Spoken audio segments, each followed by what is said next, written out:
We should be live now. I am so excited to reintroduce to you Holly because Holly been on a live video a few months ago when she talked about Kickstarter, but that's not what we're talking about today. I'm super excited to start this series of interviews, and I'm starting with Holly about the benefits of using Oracle and Tarot cards. So I would love for you to look at it from the perspective of how can you find something in each story that we'll be going through in each interview and really think, how can it help me? That's all that I would love for you to see, because as I'm absolutely obsessed with Oracle cards and helping soulful entrepreneurs and creatives to design, print, and sell them. But my biggest reward comes from watching people going through their own healing journey, growth journey, business journey, because it's truly changing lives. And that's why I'm bringing a lot of my members right now from Oracle Cards Magic to discuss and talk about how the Oracle cards changes their personal life. And first, I want to introduce you to Holly. And I just absolutely adore you, Holly. You such an incredible human being. You're such an incredible creator. You have this beautiful spirit about you. And I think it's very fitting that we start in this serious interviews with you. So can you please let everyone know who you are and just a little background so people can relate and maybe find themselves in you as well? Thank you, Katya. I feel the same way about you. I actually keep my circle small. I'm like a 4/4 person, not like 100 pennies. So if somebody's in my life, it's because I adore them and I respect them a whole bunch. So thank you for asking me. Traditionally, I'm a licensed psychological therapist. I've been self-employed for probably 10 years. It took me 2 years to create an oracle and a tarot deck. I made them at the same time. That has completely transformed my life, and it's shooting off in all these different directions. I'm a neurodivergent brain, so I'm multi-passionate. The complicating but interesting factor about that is I don't run one business, I run 5. I've been off work for a year on medical leave, but I'm going back to work April 1st. I'm preparing to get things out in a big way again. And yeah, I love making cards. I love making cards, and I really would love to focus on helping other creators publish their decks and also publish their books. Yeah, and you are so incredible. The amount of time you take to work on your decks to make sure that they actually show that vision that somebody has and finesse all the little details. I think people underestimate how much work goes into that, and we'll talk about that in a little bit. But tell me, if you can think about, you said it took you 10 years to create your decks, but what Two, initially, 2 years, 2 years. well, Yeah, I two thought you years said full 10. time. Okay, Two. okay, good. I thought about it for 30. So Okay, I yeah, think that should count. absolutely. Yeah, I can totally relate. I think I thought about it for at least 20 is the same, similar. But if you can go back and think, what is it that inspired you? What was it that nudge? Why was that nudge coming again and again? You need to create this deck. I think a huge factor was change in technology. I love to paint. You can probably tell there's art all over my house.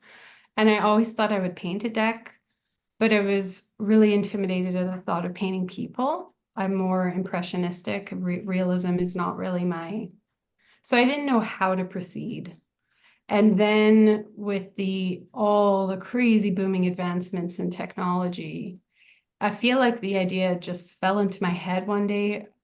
Why don't you just do them digitally? You could do a digital illustration. And I don't know why that had literally never occurred to me, but I feel also like it was a bit of a divine gift because I was in a difficult part of my life. I was really burnt out. I needed something creative and passionate to inspire me again.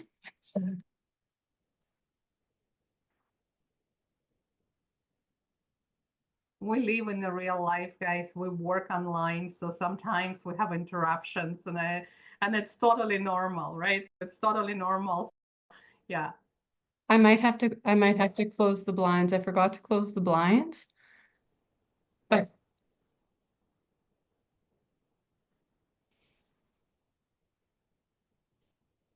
often if a dog stops and pees in the yard, then it's game on. And it happens like once a morning, but they're doing their job. If it happens Oh, again, I'll good. just Yeah. go and close it. Yeah, I really needed something creative to awaken my soul again. I think since it took so long as I was teaching myself how to illustrate digitally at the same time, if I already had that skill set, it would have been much faster.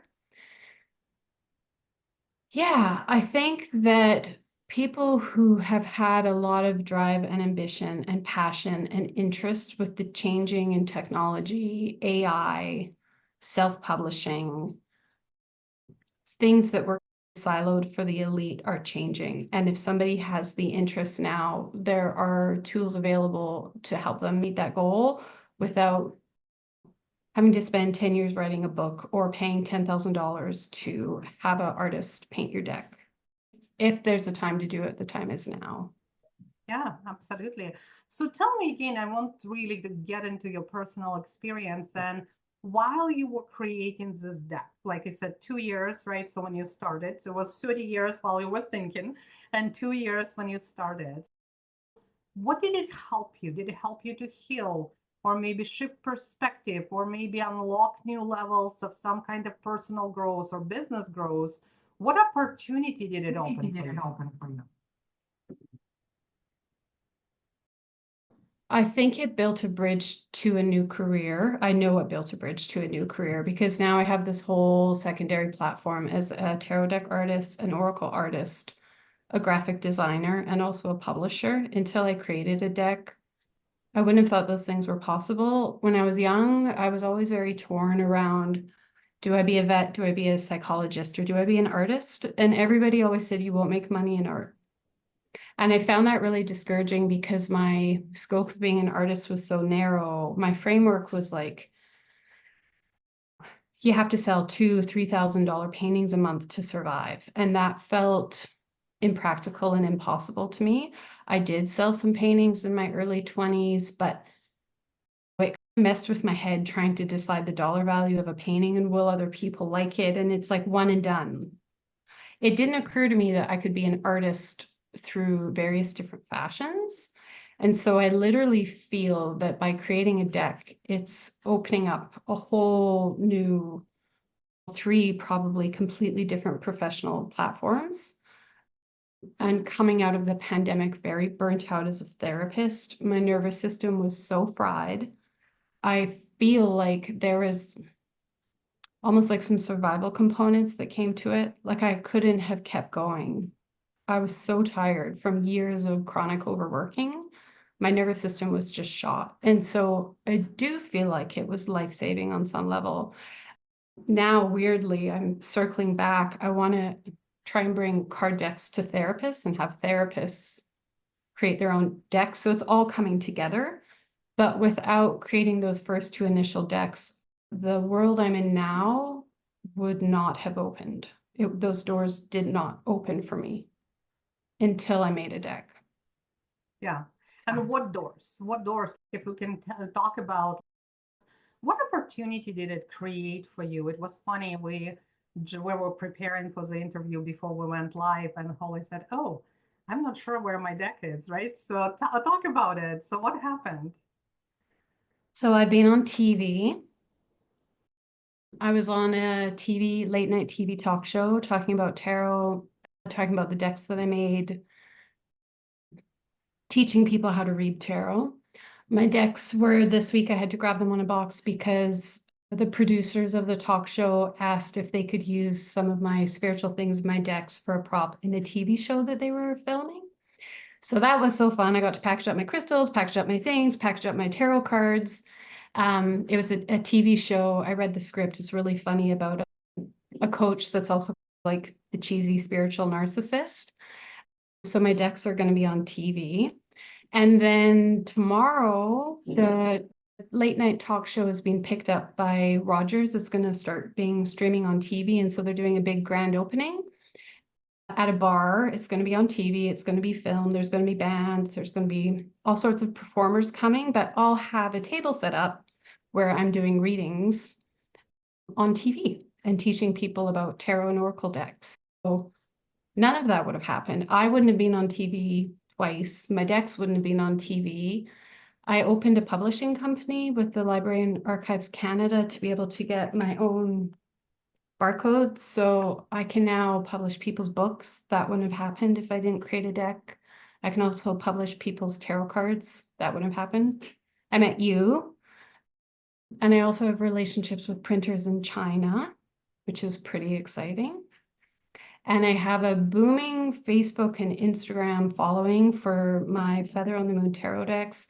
I made a Harry Potter reel that recently went viral. It is still ticking up actually. 4 years of watch time, 8 million views. It brought in 4,000 followers. It got me hacked because there was a spotlight put on me. So I'm now meta verified. But I have this thriving Instagram community that started from the reels and the graphics I've been posting about my decks. It also got me on Kickstarter. It got me funded on Kickstarter. Because I was funded on Kickstarter, I am so proud of this. I've applied a few years in a row and I was never approved until this year. But have you heard of the Canada Council for the Arts? Mm-hmm. I got approved, and a big thing about being approved as a designated artist, which is federal recognition, you have to have public recognition of your art. So because my decks were on Kickstarter, it's considered public recognition. So now that I'm an approved artist with the Canada Council, I can apply for grants, and I'm going to apply for grants to take my decks to conventions around the world, actually, which excites me. I want to go to, there's a big deck convention in Portland once a year, and there's the tarot, UK tarot convention. I'm going to apply for grant money to bring Canadian decks to the world market. And that's just a professional list. That's not really a personal list or a soul healing list. That's just the professional avenue. On a personal level, meeting a goal that I've dreamt for years. More than that, when people have received their decks, they've really loved it. The decks are starting to come in now on Kickstarter, and the responses I get from people have been amazing. I just feel so proud of it. It's been a long time since I've felt really proud about something I've done. And I knew I love them, but I also know we can be biased. But seeing that other people love them is like heart medicine. Yeah. The last few years have been dark and full of tragedy, and I really needed some light. And seeing them be well received has been really good for my heart. That's amazing. And as you were designing, looks like this is why I love decks and cards, because you might think that it's just a silly pastime. First of all, it's not, but some people think it's a silly pastime. You pull the card and it grounds you for the day. But even that is so huge, right? But then when you start designing the deck and going through the whole process, I want you to talk a little bit more about it. As you were designing cards, did you notice anything different about yourself? Did perspective shift? Did you heal something in yourself? I think they gave me hope. Designing the cards gave me a lot of hope. The world had felt pretty dark when I started. I had gone through a bad divorce, unfairly slandered. I was stabbed in the back pretty good by some friends and some therapists, actually. There was a lot of betrayal trauma. And I would feel actually like I had a lot of spiritual trauma. Like I didn't have a framework to understand why so much adversity had happened in my life. I was losing touch with my spiritual faith because I couldn't conceptualize all the things that had happened in a way that fit with my belief systems before. And so seeing something beautiful grow from the wake of destruction, I don't even want to say it restored my faith in humanity. I feel like it was starting to restore my faith in some type of a sky parent. So Mm-hmm. spiritually, it started to heal a wound that was pretty big because I was on the wrong side of luck for a long time. It was very healing. And also it showed me how resourceful I can be and crafty I can be when I really put my mind to something, because it was important to me that I didn't spend any money creating this deck. And I made them all digital collage on Canva, which I think is why it took so long, or looking for images, license-free images that I could use. I didn't have to pay anyone. And I found all the resources myself. So I'm Mm-hmm. really proud of the fact that I was able to create something beautiful through hard work. I'm a Capricorn. I like glorify hard work.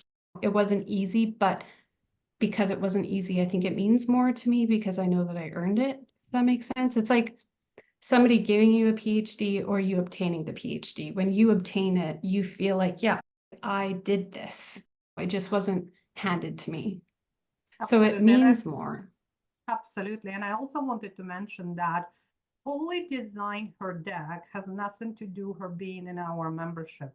She actually created it on her own. She joined actually later, and she's also a student in my certified deck creator program, but she joined for different reasons. And the reason I'm mentioning it, then yes, absolutely, my belief, anyone can design their decks, right, on your own. Do you want to speed it up? Sure. Do you want to hang out with me and people like Holly? Absolutely, but you don't have to. I just And wanted to actually, mention that. Katya, can I interrupt you for a second? Of course. Because it just occurred to me the deck I did in your certified card deck creator course, it's here. Can I grab it? Oh, Because absolutely. Yes. so Yeah, this is the one I did before I met you, but I want to grab the one I did in of your course. certified card deck. Okay, I'll be Yeah, right back. of course. Yes. So while Holly is grabbing the deck I just wanted everyone to take from the story that create really Oracle decks are not just a pastime. If you know my story, if you don't, it's right in this group. You can learn about that. But for me, the Oracle decks became a lifeline in a very difficult time. And it became a healing tool for myself. And then later, I opened the membership. It became a healing tool for many people, many members inside our communities as well, just like Holy, right? It's been tremendous. And when you're looking at the Oracle decks as an extension of yourself or your business, everything can change, just like it changed for Holy. Okay, so Holy, I cannot wait. This one is so beautiful. I know that this one, So yeah. So this is this, the deck you do know. These ones yes. I made 100% by digital collage, by layering, oh my gosh, so many layers. Some of these cards, like my Four of Wands, has like layer upon layer. I'm actually ironically really glad I learned how to collage digitally Mm-hmm. before I learned how to do AI, because with my learning style, it helped me. And I think my background as a painter has helped me understand layers in a different way. But these ones I love so much. So this is the card back. I made the card back on Canva.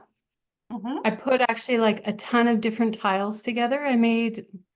My way of learning and making something is to make it repeatedly. So I think I made like 50 card backs, and then this is the one I settled on because it really matches the front. Aren't they cute? Amazing. They printed so well. I'm trying to see how to not get them in the light. Squirrel, crab, spider, grasshopper. So what I wanted to do with this deck is I have a lot of decks that are like giraffe and unicorn. I'm not going to see a unicorn. Like I love unicorns, but I live in Kelowna. I'm in the city. I'm also not going to see a giraffe. And so I realized that a lot of animals that are, I think, have divine guidance are underrepresented, like the pigeon and the mouse and yeah, the cricket, like grasshopper. I remember before the card decks came out, I was standing in my garden and I had this profound experience with a white grasshopper, and I looked down and there was this like gigantic albino grasshopper on my toe. And it was like pure white. I've never seen a white grasshopper. And it was while I was thinking about the decks, I very much noticed it. So the theme with this one is animals you would see living in the city. Very And this cool. one I think I'm going to put on Kickstarter. It's getting like huge traction. And I wasn't really sure how they would print. Here's Pigeon. Hmm. Honestly, they printed so pretty. With these cards, I made the animals with AI and then I collaged them in Canva. Yeah. And I couldn't be happier actually with how they turned out. This and Katya, I can't say enough because I didn't know how to use any AI in the past. And like your course helping me learn how to do AI and do graphics. Not only have I used it in decks, but I've been able to do some cool stuff in my website. And all of my props for Kickstarter were made on Canva, and a few of them I did an AI background so that I could get the aesthetic that I wanted, so that all my cards looked the same. And I did that through your Midjourney training. Thank you. So you Thank can you use so it for much. more than just decks, right? Oh, absolutely. That's another thing is you can use it for so much. And it's all about staying in creative flow. From what I'm hearing from you, when you started on this journey of creating your deck 2 years ago, not 30 years, but so that I was thinking, and then 2 years you started, then you started to put yourself through into creative flow state of mind. Yeah, definitely. Actually, I did. And that filtered beyond cards.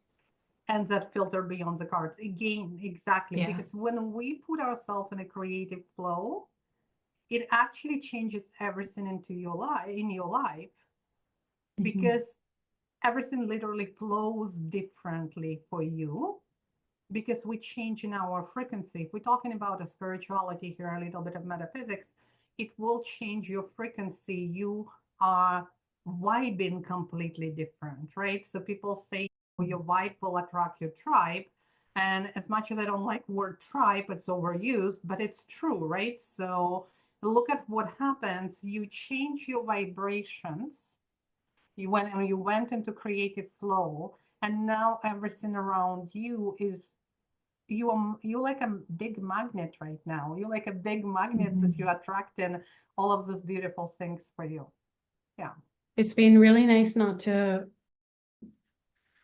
An unexpected trade-off was to not have to hide who I am in this industry by creating an oracle deck, where in psychology, you have to be more of a blank screen and you're dealing with people with a lot of fear and you have to be very careful about what you reveal.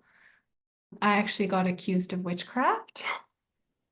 Literally, I got reported for witchcraft, which is BS because I'm not even Wiccan, but people have weird ideas about things, and so you have to be very carefully off the or obviously nothing happened there because it's not Salem, but it was still very hurtful where in this industry, I get to be open about it. I get to laugh about it. I get to joke about it.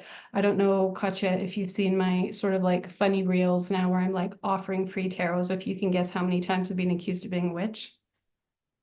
Five, literally 5 times. I'm like, what is happening here? If I think if people think you're an unusual female that's like independent and not baking bread than they people that live in fear. And it's not because of the tarot cards. 3 or 4 of those accusations were even before I made an oracle deck. It's just weird people's weird hangups. In this industry, you get to be who you are, not have to apologize for it. and not have to worry about anyone reporting you for having spiritual interests because it's a spiritual community.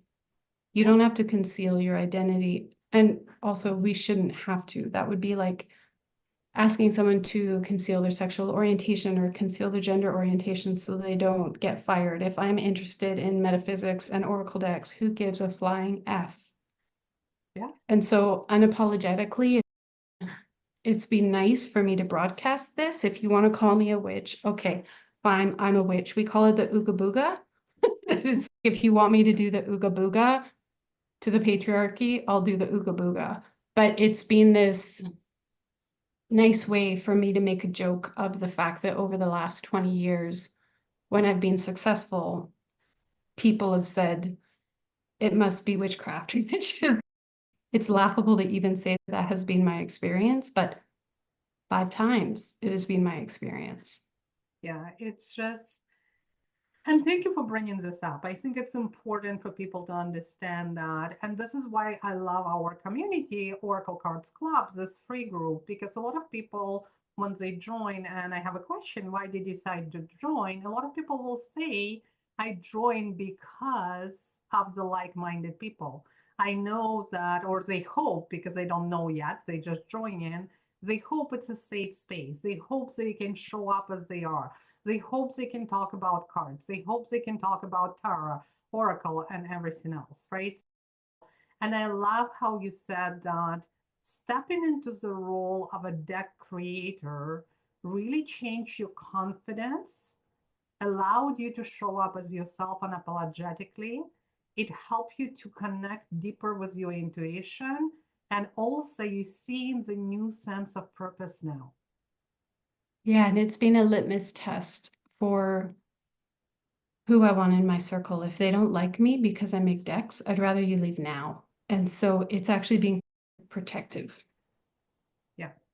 It filters out the people who would harm me because of Yeah. my interest in spirituality.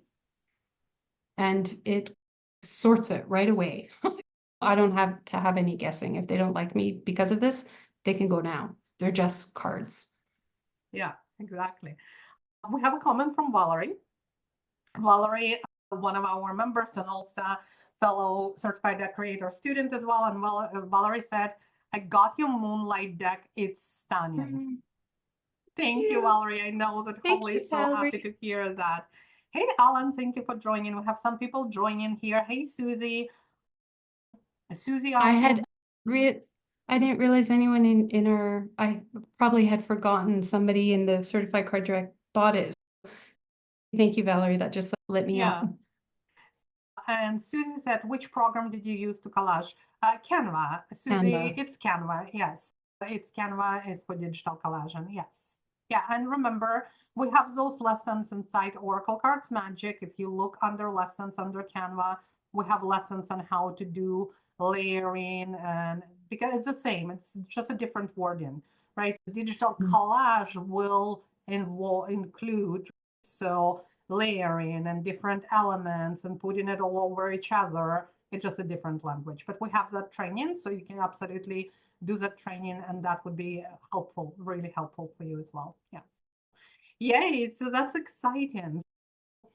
Again, I am just so excited for you and how you move in through all of your challenges, because like you said, the last few years been a lot of challenge, been challenging for you.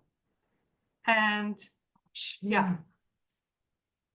And so like death, can I say specifically death? Like on top of yes, like betrayals and ruptured trusts and like getting stabbed in the back by people that I loved and trusted, organic death. Like the amount of people and animals and things that I've known that have left their bodies these last few years has been very confusing for me. And so it's that like death beginning thing that's talked a lot about in the spiritual community, but literally as things died in my life, people and places and situations, things were growing out of this forest fire.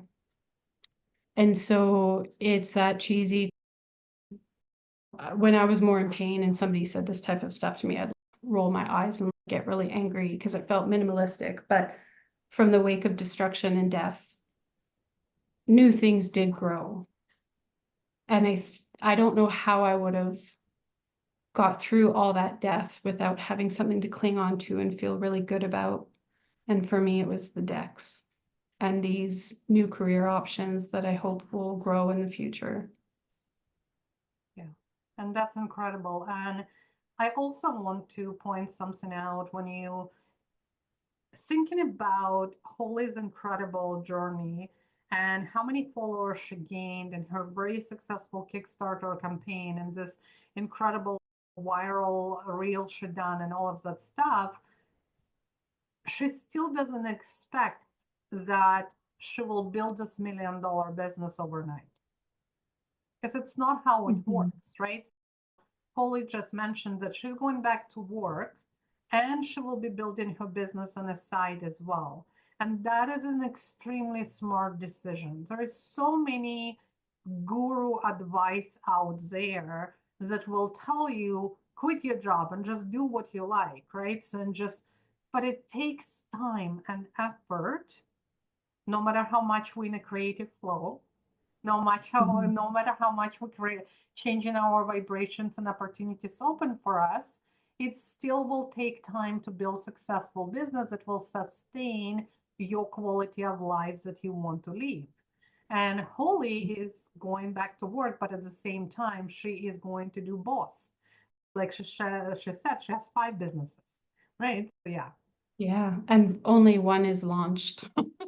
The other four I'm gonna have to get going this month and April onwards get traction. But I've often, in my own mind, I've equated it, gotcha, to getting a degree through this feels like a secondary bachelor degree that I did on the Mm-hmm. side.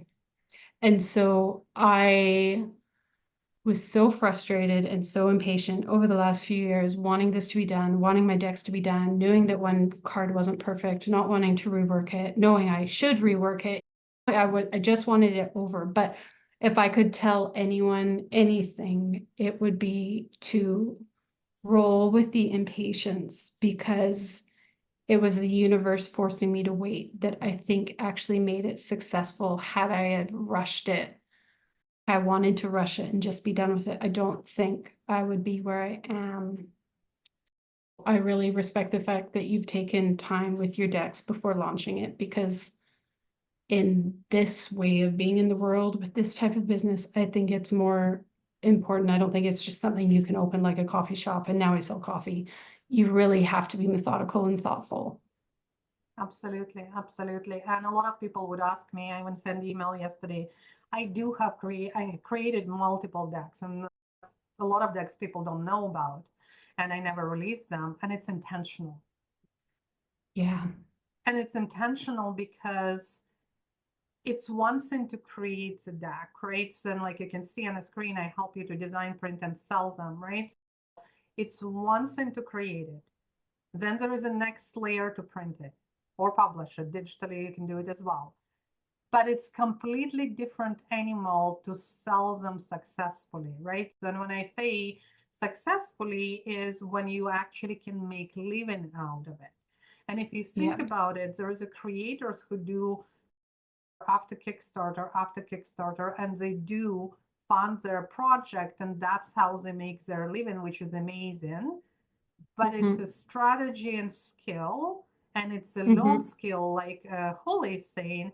It's like a bachelor, another bachelor degree. I would say it's another PhD, right? So it's another PhD. It's like five, Yeah. 6 years of really understanding marketing and sales and Mhm. everything else. And E-commerce. e-commerce, yes, everything, publishing. Mhm. Oh my gosh, publishing. Yeah. And also, I'm an author, which I think you know, but if you write a guidebook, it's counted in Canada as a book, which is how you can get an ISBN number. So there's also learning about the authoring world. Yeah, absolutely. Yes. Same in US because I lived in 10 years in US. So I know both worlds now, which is really great and helpful. I can help you people better. But same thing, if you publish, if you actually have a guidebook with your deck, you can get Mhm. ISBN number, right? So same in US or in Canada. Yeah, the difference between US and Canada, in Canada, it's free. In US, you have to pay for each Yeah. owner. Yeah, so I yeah, think people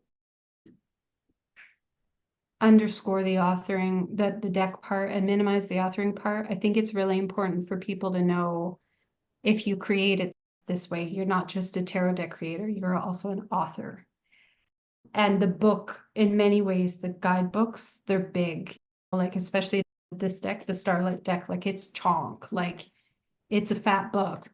In some ways, those were harder than the actual decks. I didn't need to write such a big book, but I wanted to put my decades of experience in the metaphysics into the book. And so to me, it's not just being a deck creator, it's also being an author. And yes, I think there can be a double entendre for people who like really want to write a book one day, and maybe they're less interested in the card decks. Sorry, I've got my tonsil ruptured in February. I've been really sick, so my voice is still a bit ratchet. But it's possible that they could focus on the deck creation and then or focus on the book and hire someone like me or you or one of your students to actually create the images to go with the book yeah, if they're just interested in being an author. That needs to be, there needs to have more of a light shone there in the future, in my opinion. So I think you're absolutely. perfect for that. Yeah, absolutely. And if you think about it, I'm glad that you're talking about it, because if you think about it, if you're an author and you wrote a book, you need to have a company deck with that for many different reasons. You can hire somebody like Holly, one of my students, right? So who designs, and you can learn how to do it yourself if you want. Most people who are writers, they're not really interested to do that. But if you are, you can learn how to do that.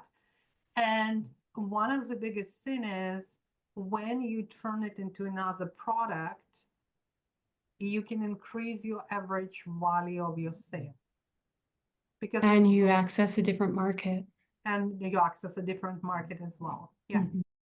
So now people who love cards might start with purchasing the cards and they're like, oh, and she has a big book and buys a book, or vice versa, because it will be like accompanying with your book. So you can turn your book into cards because you have already content. It's so easy to do. And Mhm. then you access in both markets as well. So yeah, absolutely. Yeah.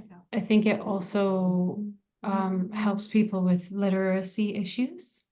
So my book, The Gift of Goodbye, which you've probably seen me talk about on Facebook, Yeah. I put it into ChatGPT and the actual manuscript, and I asked it to help me format it into a card deck by looking at different ways I could break it up into 47 different cards. And it gave me so many different beautiful ways of taking the book that I wrote and rethinking it from a visual perspective. So that's going to be my next big thing. It wouldn't be hard for authors to do the same thing and to get some hired help and transform their words into images that can help people that aren't going to sit down and read a book. Exactly. Yeah. So, And because statistically, that's another thing, is because we're talking about it, statistically, over 85% of people never finish the book, even if they buy it. Over 85% never finish the book. But statistically, people who buy cards and use them all the time, yes, there's people like me, some of them I collect, and I not necessarily use them all the time because I rotate through my decks like a lot of people. And but statistically, when you use, even when the people just buy the deck, they will go through each and every card and look at it and read the card. So at least what you bring into the world, they will go through this transformation in a mini way. It's like a mini transformation that you design in. Yeah. and it just occurred to me too, in the interest of time, I know we've got to log off, but can I say one other really interesting Of point, course. that if you're looking at how making a card deck has transformed people's lives, Yes. I'm also now going to be making literal decks. So I did a beta test for my boyfriend for his birthday. He turned 52, and in a playing deck, there's 52 card decks. So I was like, happy birthday, I made this for you. It like took 2 months. You're now playing with a full deck. But I literally made playing cards. And with the skills that I've learned, I was able to make really fun backs. And instead of just the ace of hearts with a heart being in the middle, I was able to graphically design. So I want to help people make playing cards if they're not into tarot. If you're talking about career transformation, personal transformation, once you know how to make a deck of cards is really just a deck of cards. There's Yes. unlimited potential. Yeah, games, right? So you can Games. make fun games and all of that stuff. So you literally, it is unlimited potential. But if you think about you personally, if somebody is watching it right now, you might not be interested of making your own deck, but start thinking about it from perspective of how can you diversify your business, and you look at it as different products as extension of your business. Wouldn't it be cool to have digital deck, physical deck, maybe just playing cards, but very unique playing cards with your right. So game, right? So maybe there is a specific game you can do and so on. It just really, to me, that's why I'm so excited about that. It's sky is the limit. It really is. It's That's what it amazing. is. It's transformative. Yeah. And you're helping so many people, Katya. Thank you so Oh, much. thank you. Thank you. And I know we have to jump off, but if you want to say something to close it off and maybe describe your whole process for yourself personally with 1 or 3 words, what would that be? Listen to your heart. I love that. I know if it's not a yes for me, it's a hard no. And learning to listen to the no. I now listen for no and I embrace it because it doesn't go well when in the past when I'm like, oh, no, I'll just rationalize this. It's no, you have to actually listen to that voice. And if you're meant to make a deck, you will know. And if you're not, you will know. And I don't think we should be doing things that we know are not for us, whatever that is, whether it's a deck or whatever. Doesn't Yeah. matter, right? But if we listen to our heart, we will know if something is meant for us. That's amazing. Thank you so much, Holly. And I know you will send me the links where people can find you. I'll put it underneath this video and above this video as well. Please follow Holly. Please look at all of those things that she's doing. She's incredible, amazing human being. And I'm so, so grateful that to have you in my life. I'm so, so grateful that you are Me too. in membership and in a program as well. You're just such a gift to the world. Thank you, Katya. Thank you. It gave me shivers. Oh, I'll write you after with some links and thank you for the support. awesome. Bye. Bye.